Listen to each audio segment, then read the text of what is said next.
There's elements at play with Biomorph that are really quite unique, and definitely will keep you playing along, but at times there's just something quite missing, and I'm going to do my best to put my finger on it over the next few minutes.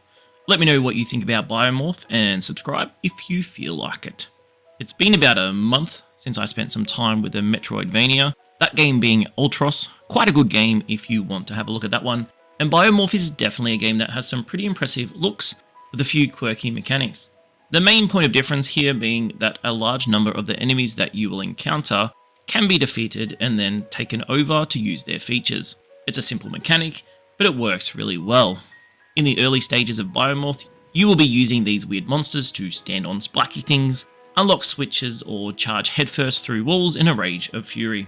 If you morph into enough of these monsters, then you will get to equip them and have the ability to morph into them without needing to defeat one nearby.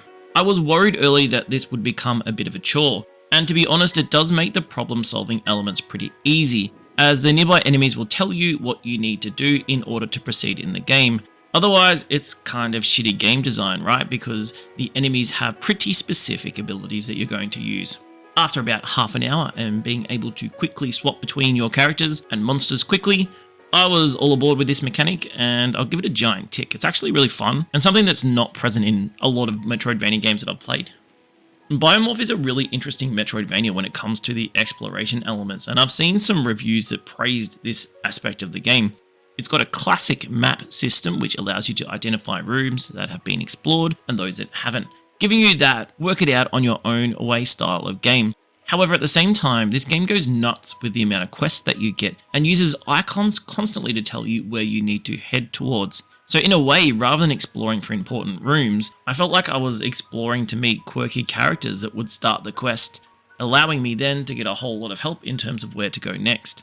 I think at present point I have about 7 or 8 active quests to switch between, and I don't know how I feel about this. A lot of them relate to the home world with an endless bunch of characters who are asking you to fetch things or allowing you to upgrade your mechanics. But I'm feeling like this is a bit of an overkill. And just let me keep moving through the game, man. Still, if you're into a whole lot of box ticking, then you will probably enjoy this element. If you want to be lost and work it out yourself, then the map and the quest system might drive you a little bonkers. Still, I don't think this is a game ruining aspect for me. What I'm not getting my head around with Biomorph is the point of the story. You're playing as a character with amnesia and you meet a few people who ask you to do things, but it kind of feels all thrown together. And I don't know if I really cared about it at all. As you play along, you will find blueprints that let you build up the home-based town of Blightmoor, and it's full of characters with a bunch of dialogue. And to be honest, the dialogue writing is not all that inspiring. Still, everything visually looks quite good, but I haven't yet connected the dots about why this main character, without a memory and with weird talking hands, is helping these people on the quest.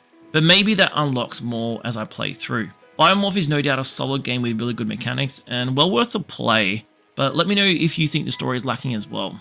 If you're still watching at this point, click on the sub button to help me out. Be a legend.